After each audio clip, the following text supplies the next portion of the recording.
Hello friends, welcome to V classes guys. और दोस्तों अभी जो है हम लोग सिनोनिम्स एंड एंटोनिम्स देखने वाले हैं। दोस्तों आपको पता होना चाहिए कि वोकेबुलरी पार्ट्स में सिनोनिम्स एंड एंटोनिम्स पूछे जाते हैं और ये एसएससी के किसी भी एग्ज़ाम्स में ये बहुत बड़ा रोल करता है दोस्तों। और मेरे पुराने स्टूडेंट में से जो भी हैं वो जान रहे होंगे कि 4000 सीरीज़ जो है, अभी हमने 4000 क्वेश्चन का सीरीज़ जो है वो हमने स्टार्ट करी है। तो 4 से 5 क्लास हो गया है दोस्तों। तो अगर आपने पिछले वीडियोस को नहीं देखा हुआ है तो अपने प्लेलिस्ट में या आई कार्ड में या इंड स्क्रीन में आप जाकर देख सकते हो, वहाँ पे डली है। और दोस्तों टॉप 10 लाइव टेस्ट की तरह होता है। तो लेट ना करते हुए चलिए हम लोग सेशन को शुरू करते हैं।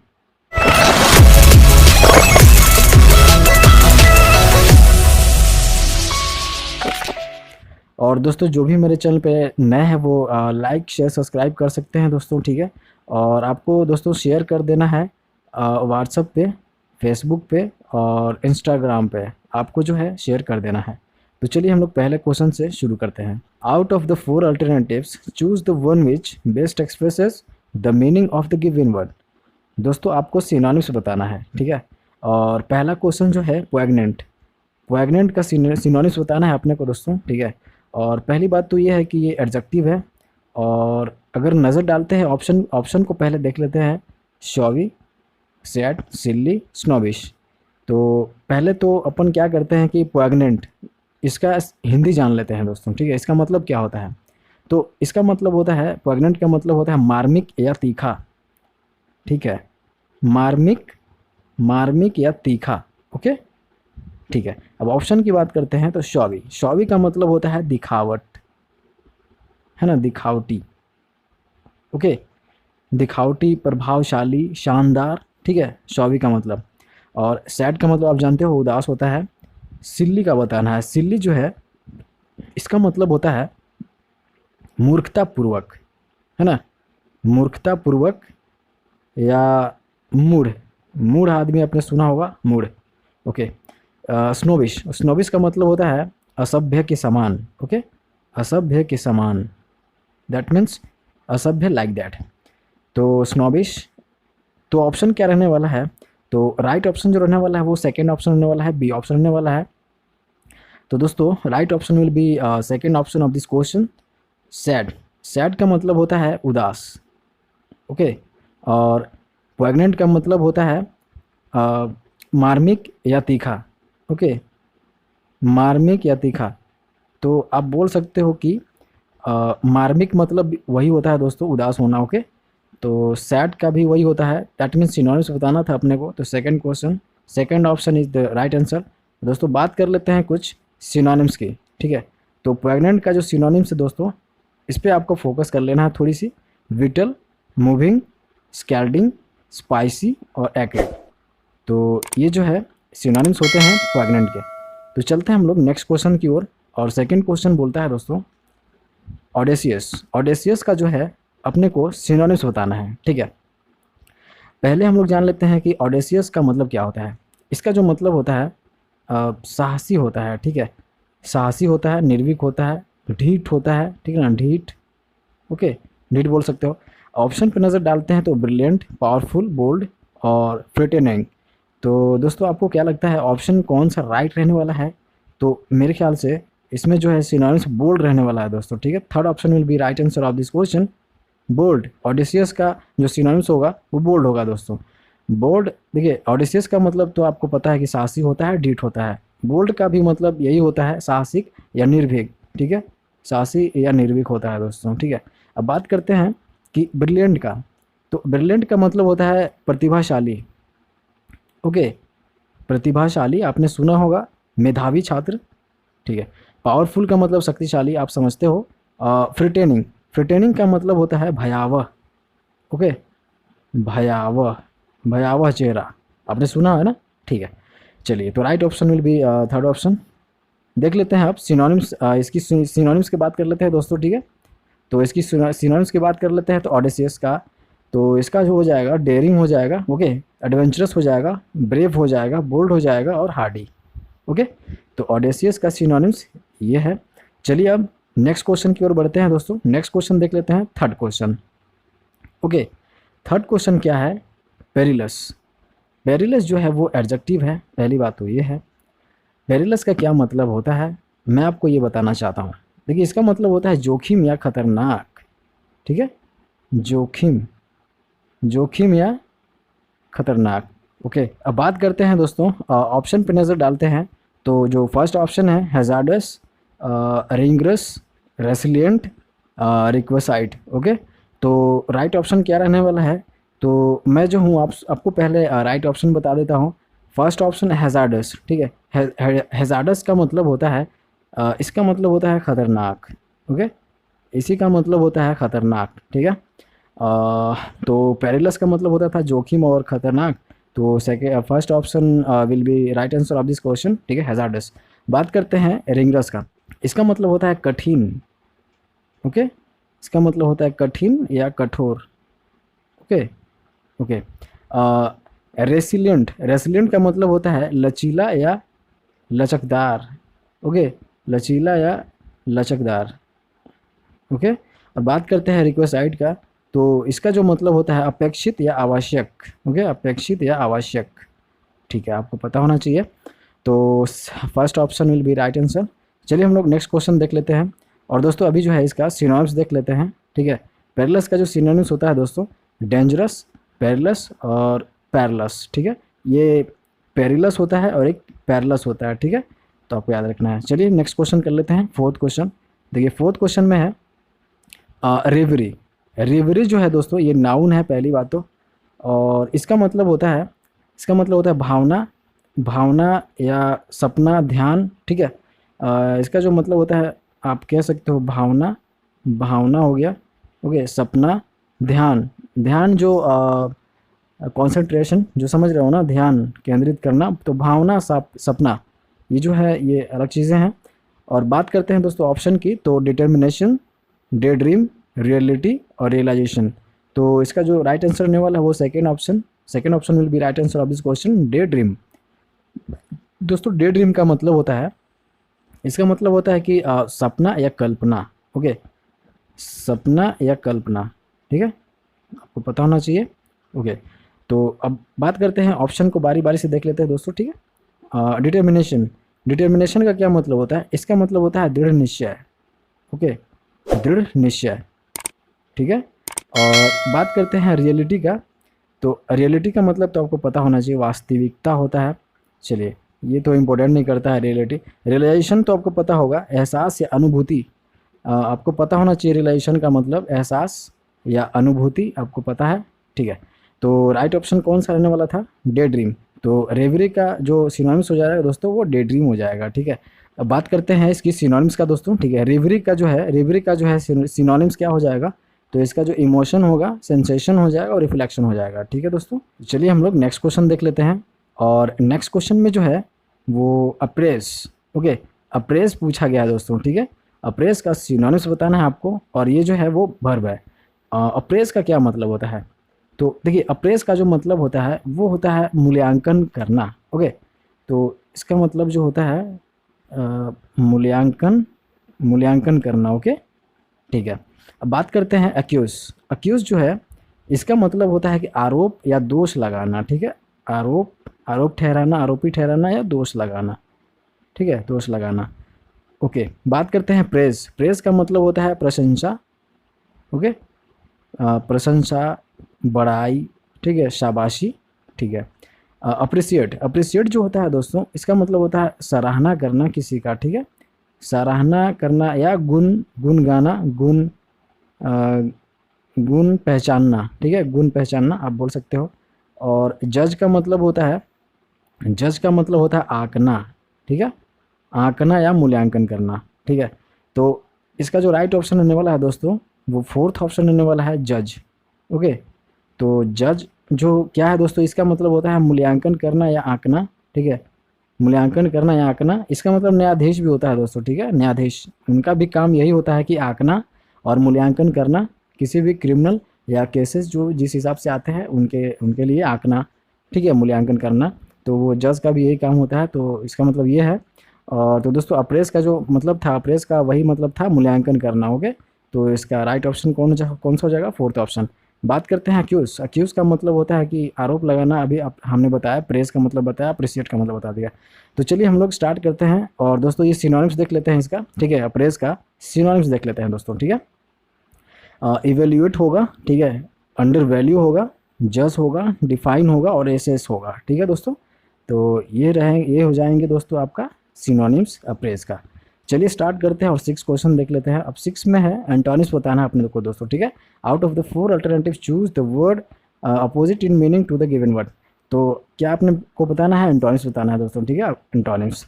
तो 6 क्वेश्चन जो है वो ऑटोनोमस का बताना है दोस्तों अपने को, एंटोनिम्स, ठीक है। ऑटोनोमस का एंटोनिम्स बताना है। और सबसे पहली बात तो ये एडजेक्टिव है दोस्तों, ठीक है, आपको पता होना चाहिए। ओके, तो ऑटोनोमस का क्या मतलब होता है?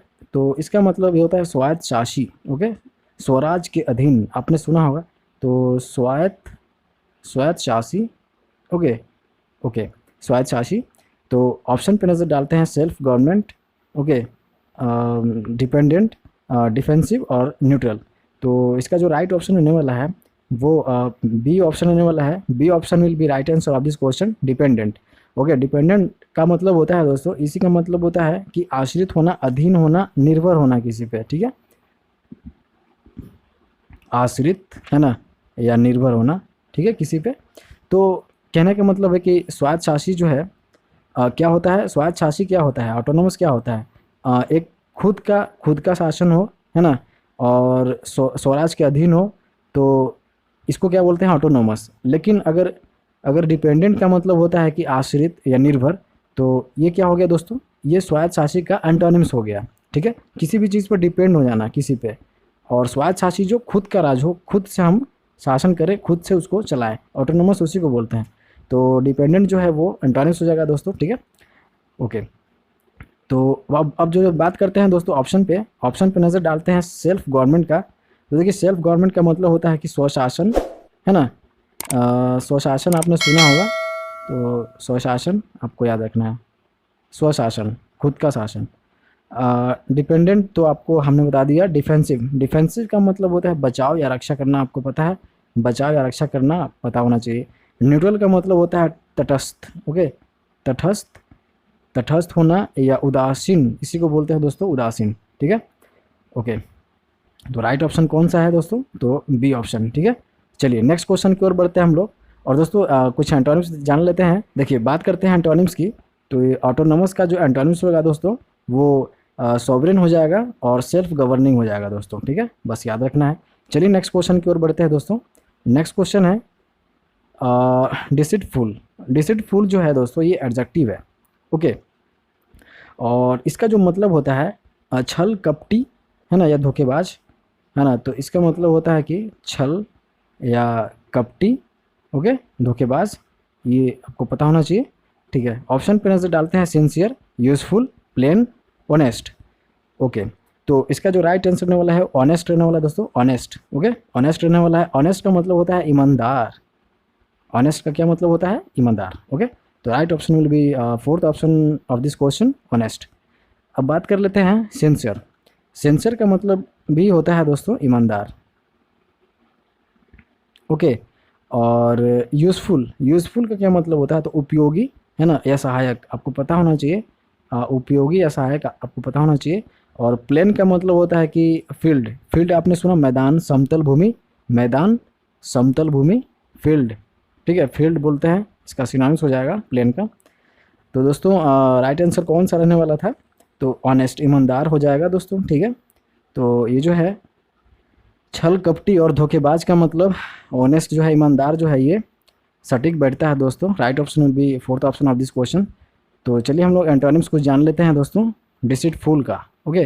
तो बात करते हैं, तो डिसऑनेस्ट और इम्पोस्चर, इंडिशियस, इंसिडियस, ओके सॉरी, इंसिडियस और स्लीकर, ठीक है। तो चलिए हम लोग नेक्स्ट क्वेश्चन बढ़ते हैं। और ये नेक्स्ट क्वेश्चन है, 8 क्वेश्चन देख लेते हैं दोस्तों, ठीक है। बात करते हैं एक्सोनरेट का। एक्सोनरेट जो है दोस्तों वो वर्ब है, पहली बात तो। और एक्सोनरेट का मतलब होता है इसका मतलब होता है कि हक बहाल करना या मुक्त कर देना, ठीक है, मुक्त करना या हक बहाल कर देना। तो मैं सबसे अच्छा लिख दे रहा हूँ मुक्त, मुक्त कर देना, ठीक है, मुक्त करना, ठीक है, ओके। ऑप्शन पे नज़र डालते हैं, एडमिट, रिलीज, कन्विक्ट और रिजेक्ट। तो इसका जो राइट ऑप्शन रहने वाला दोस्तों वो कन्विक्ट रहने वाला है। Third option will be right answer of this question, convict. Convict का मतलब होता है दोषी ठहराना या अपराधी। तो इसका सीधा सटीक ऐसे लिख देता हूँ, अपराधी। ओके, तो मुक्त करना एक्सोनरेट होता है, जो दोषी ठहराया जा सकता है। ठीक है, मुक्त करना, दोष मुक्त करना आप ये कह सकते हो, तो किसी भी चीज़ को मुक्त कर देना। ठीक है, और कन्विक्ट का मतलब होता है कि अपराध, अपराधी घोषित कर देना, तो अपराध हो गया। तो ये चीज़ आपको समझनी चाहिए। ठीक है, और बात करते हैं दोस्तों और ऑप्शन की, तो एडमिट, एडमिट का मतलब आपको पता होना चाहिए कि स्वीकार करना या मान लेना, मान लेना। ठीक है, मान लेना। रिलीज का मतलब होता है, रिलीज का मतलब होता है रिहाई कर, रिहाई। ठीक है, रिहाई देना। ठीक है, रिहाई या मुक्ति, आपको पता होना चाहिए, मुक्ति। रिजेक्ट की बात करते हैं तो इसका अस्वीकार होता है, आपको पता होता है, अस्वीकार या त्याग करना। ठीक है, तो राइट ऑप्शन कौन सा था, कन्विक्ट। चलिए अब बात करते हैं एंटोनिम्स को जान लेते हैं दोस्तों, एक्सोनेट का।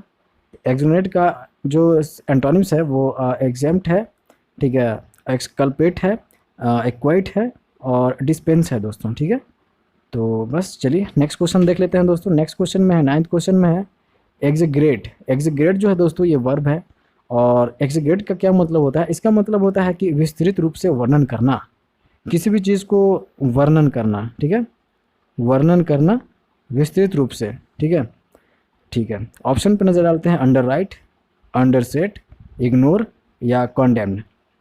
तो दोस्तों राइट ऑप्शन कौन सा रहने वाला है, तो वो अंडर सेट रहने वाला है दोस्तों। ठीक है, under set. Second option will be right answer of this question, under set.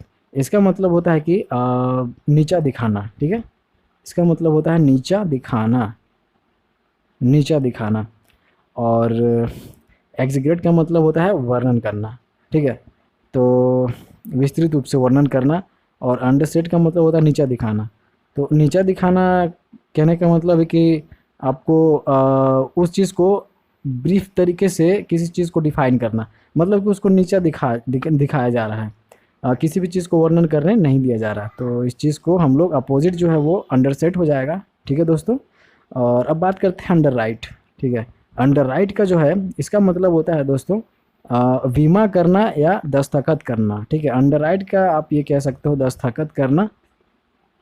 ठीक है, या बीमा करना। ठीक है, बीमा पॉलिसी आप समझते हो। फिर अंडर सेट हमने बता दिया आपको। इग्नोर, इग्नोर का मतलब आपको पता होना चाहिए, नज़रअंदाज होता है दोस्तों। और कॉन्डेम्ड का मतलब होता है निंदा करना। ठीक है, निंदा करना। ठीक है, किसी भी पर्सन का निंदा करना, किसी टॉपिक पे निंदा करना, किसी पॉलिटिशियन को का निंदा करना, है ना। तो निंदा करना, कॉन्डेम्ड का मतलब ये होता है। तो राइट ऑप्शन कौन सा था, अंडर सेट। ठीक है, तो एग्जीग्रेट का जो एंटोनिम्स हो जाएगा दोस्तों वो अंडर सेट हो जाएगा। ठीक है, अब बात करते हैं इसके एंटोनिम्स की। एग्जीग्रेट का जो एंटोनिम्स हो जाएगा दोस्तों वो ओवर सेट हो जाएगा दोस्तों, बस। ओके, चलिए नेक्स्ट क्वेश्चन देख लेते हैं दोस्तों। 10th क्वेश्चन है कंट्रोवर्शियल। कंट्रोवर्शियल जो है दोस्तों वो एडजेक्टिव है, और इसका मतलब होता है कि विवादास्पद। विवादास्पद जानते हो आप, विवादास्पद। ठीक है, विवादास्पद। ठीक, विवादास्पद आपको याद रखना चाहिए। ओके, होता है ना कि कोई मुद्दा है, ठीक है, तो उस मुद्दे को लेकर विवाद छिड़ गया, विवादास्पद। तो बोला जाता है कि इस बात को लेकर विवादास्पद हुआ, तो इस चीज़ को कंट्रोवर्शियल बोलते हैं दोस्तों, ये एडजेक्टिव है। बात करते हैं कि ऑप्शन पे, तो इंडिस्प्यूटेबल होगा, रेस्ट्रेंड होगा, कंट्रोल्ड है या अपीजिंग होगा। तो दोस्तों इसका जो राइट ऑप्शन होने वाला है वो इनडिस्प्यूटेबल। ओके, इनडिस्प्यूटेबल होगा दोस्तों। Right option will be first option of this question, indisputable. इसका मतलब होता है कि निर्विवाद या विवाद रहित। ओके, निर्विवाद या विवाद रहित। ओके, विवाद रहित आप समझते हो। ठीक है, बात करते हैं दोस्तों, अब तो हो गया कंट्रोवर्शियल का जो एंटोनिम्स हो जाएगा दोस्तों इंडिस्प्यूटेबल हो जाएगा, निर्विवाद। विवादास्पद जो है इसका जो एंटोनिम्स हो जाएगा वो निर्विवाद हो जाएगा आपको। ठीक है, आपको पता होना चाहिए। अब बात करते हैं रिस्ट्रेंड का। ठीक है, रिस्ट्रेंड का क्या मतलब होता है, तो इसका मतलब होता है कि दबाया हुआ या रुद्ध, नियंत्रित किया हुआ आप ये कह सकते हो। ठीक है, नियंत्रित करना किसी भी चीज़ पे, नियंत्रण करना। ओके, या रूढ़ होता है, रूढ़। अब बात करते हैं कंट्रोल्ड का। कंट्रोल्ड आपको पता होना चाहिए, नियंत्रित करना, नियंत्रण। ओके, नियंत्रण। ओके, अपीजिंग का क्या मतलब होता है? इसका मतलब होता है तुष्टि करना या मनाना। तो किसी भी चीज़ के लिए तुष्टि करना या मनाना, ठीक है, ये कह सकते हो। First option will be right answer of this question दोस्तों, इंडिस्प्यूटेबल। ओके, तो अब बात कर लेते हैं कुछ एंटोनिम्स के बारे में, ठीक है। एंटोनिम्स जो है कंट्रोवर्शियल का जान लेते हैं एंटोनिम्स। तो एगोनिस्टिक हो जाएगा, कॉन्टेनिशियस हो जाएगा और डिस्प्यूटेबल हो जाएगा, ठीक है दोस्तों। तो इसका एंटोनिम्स था। तो दोस्तों चलिए, सेशन जो है बहुत ही शानदार रहा। आई होप कि आपने बहुत कुछ गेन किया होगा दोस्तों। तो इसी तरीके के वीडियोस ऑल कॉम्पिटिटिव एग्जाम्स की तैयारी की जाती है। खासकर हमने एसएससी एमटीएस की ये वाला जो है हमने कंटेंट तैयार किया हुआ था। तो बहुत ही यूज़फुल रहने वाला है एसएससी एमटीएस और सीएचएसएल के लिए। और इंग्लिश किसी भी कॉम्पिटिटिव एग्जाम से पूछे जाते हैं तो सिनोनिम्स और एंटोनिम्स बहुत यूज़फुल रहने वाला है दोस्तों। तो चलिए नेक्स्ट वीडियो में मिलते हैं, तब तक के लिए धन्यवाद।